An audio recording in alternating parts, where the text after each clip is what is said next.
Greetings, greetings all, and welcome to Storytime with Dr. Helen Tinsley. It's a wonderful Sunday afternoon, and we were all blessed to see this day. And I give thanks. I give thanks and praise. Um, I want to ask a special favor. If everybody in my sphere that watches this video can take a moment today and say a prayer for healing for my granddaughter Hannah. She's 8 years old and she's in the hospital in preparation for a bone marrow transplant. So if you find it in your heart, please say a prayer of healing for Hannah. Thank you.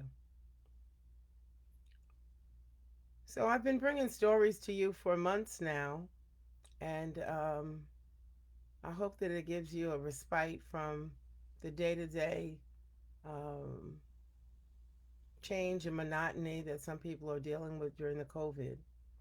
Um, I hope you enjoy the stories, and it's really just to give you a little break from the day-to-day change reality that we're all living in. So let's begin. This little light of mine, I'm gonna let it shine. This little light of mine, I'm gonna let it shine. This little light of mine, I'm gonna let it shine. In the stories that I share every day. Hi, Aunt Carol. Yes, my aunt made a good point. It's actually two of my grandchildren. I was going to ask for Navi for prayers next week when he goes in the hospital.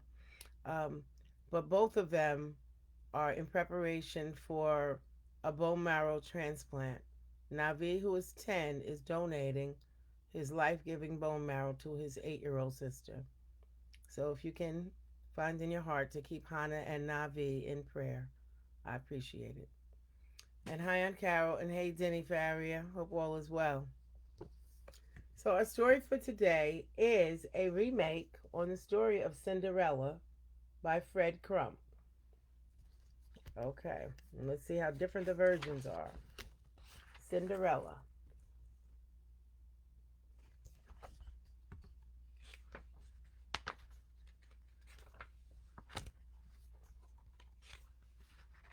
Once long ago, in a faraway kingdom, there lived a lovely young girl named Ella.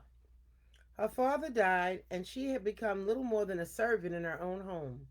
Her stepmother was harsh and demanding, and her stepsisters treated her unfairly.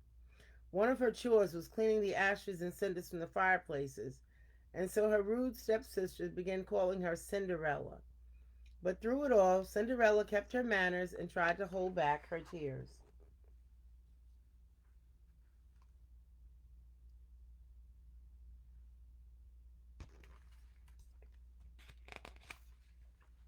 One day, while Cinderella was in the village during the marketing, she saw a group of people reading a proclamation.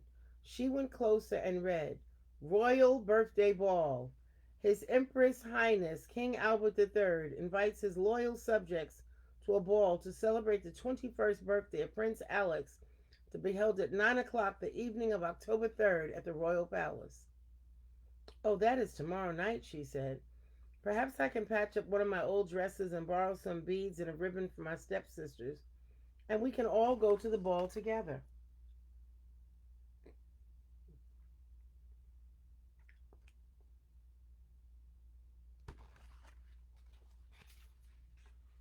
But alas, when the ladies at home heard about the ball, all became chaos.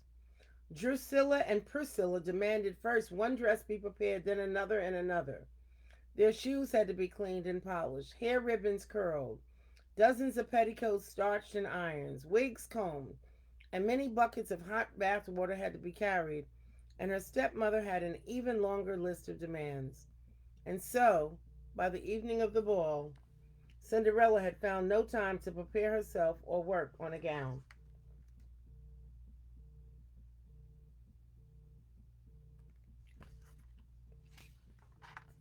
Oh dear, said the stepmother when she saw Cinderella all ragged and bedraggled on the stairs.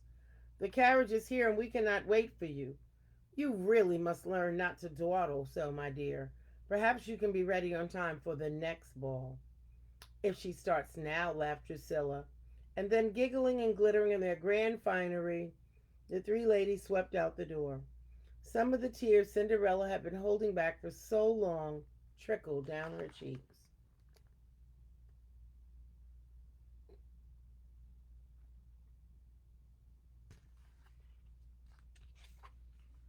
Cinderella went to the kitchen and sank down on a bench by the fireplace. Well, she said sadly to the broom she was holding, I don't guess you would care to dance with a ragtag like me, would you?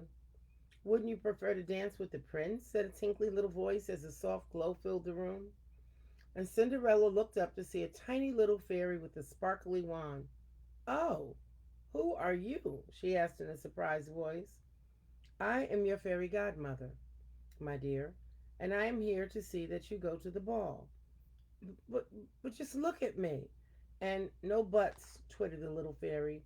Now we must go out into the garden and gather a few things, and you can bring that pumpkin by the fireplace.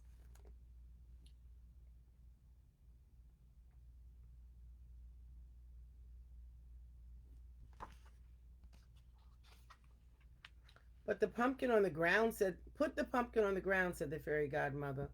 And by that rock you will find two mice, by the well two lizards, and under that mushroom a frog. Bring them.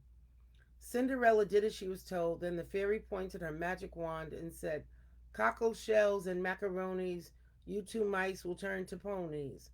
Golden fruit, I tap you thumpkin, be a carriage, not a pumpkin. With a spell of ancient wizards, I make two footmen out of lizards. And one more change my pollywog to a coachman from a frog. And with a snap, crackle, pop, and the sprinkle of stardust, there stood a most magnificent carriage, two prancing ponies, a coachman, and two splendid footmen. Cinderella was delighted and speechless.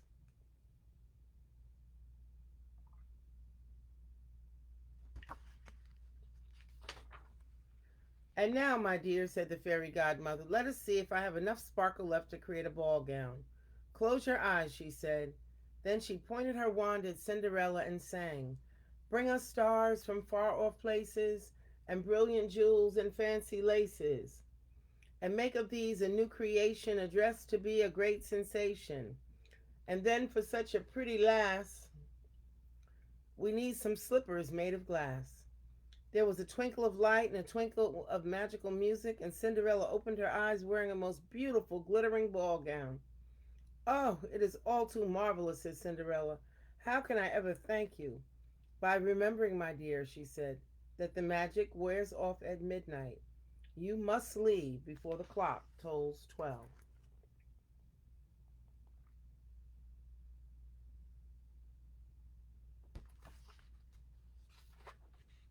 Now into the carriage and off you go, said the fairy. And do remember, she said. I will watch the clocks, laughed Cinderella. And the magic carriage raced off into the night. When they reached the castle, it was aglow with many lights, and from within came the strains of beautiful music.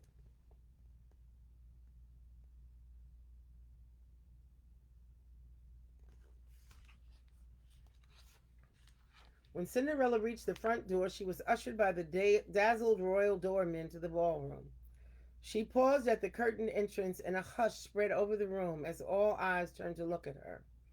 Prince Alex had until this moment refused to dance, but at his first sight of Cinderella, he moved across the floor as if in a trance. As he took her hand and led her into the ballroom, the royal orchestra began a stately waltz. From that moment on, he had eyes for no other.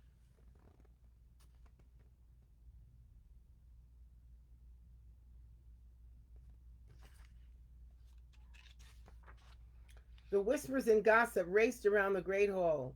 She is a princess in disguise. She is the daughter of a wealthy merchant. She is a queen from Persia. But no one, not even her stepmother and stepsisters, recognized the dazzling guest as Cinderella. And as they danced the night away together, they felt the magic of love.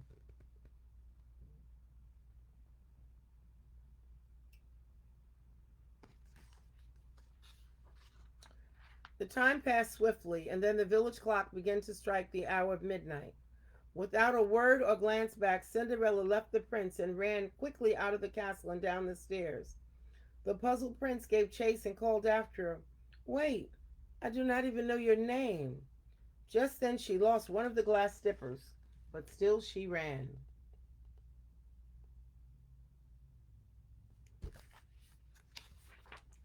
The prince paused to pick up the slipper, and when he looked again, the beautiful girl was nowhere in sight. But had he looked more closely, at the bottom of the palace steps there was a ragged serving maid, a shattered pumpkin, two mice, two lizards, and a frog. The magic was over. Cinderella gathered up the little animals in her apron and trudged home.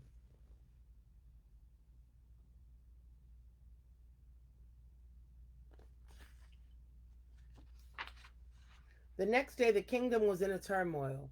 The king issued a royal proclamation that Prince Alex would marry the young lady whose foot could fit the glass slipper. And the prince himself went from house to house searching for the mysterious owner of the lost shoe. When he came to Cinderella's house, the stepsisters tried desperately to squeeze their clodhopper feet into the delicate slipper, but neither could manage more than a few toes. Cinderella came down the stairs and said, "Let me try it, please."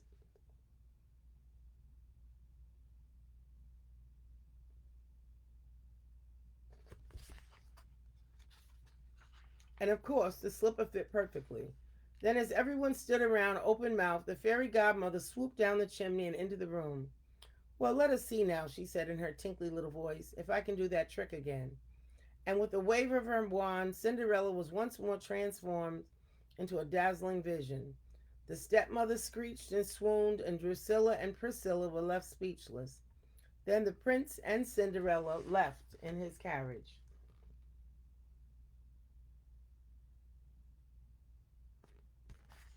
and lived happily ever after.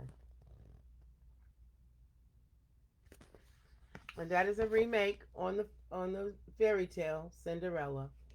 So I hope you enjoyed our story for today. I hope all is well and everyone has a wonderful remainder of their Sunday and ready for a new week. So I'll see you tomorrow, same time, same place. Be well.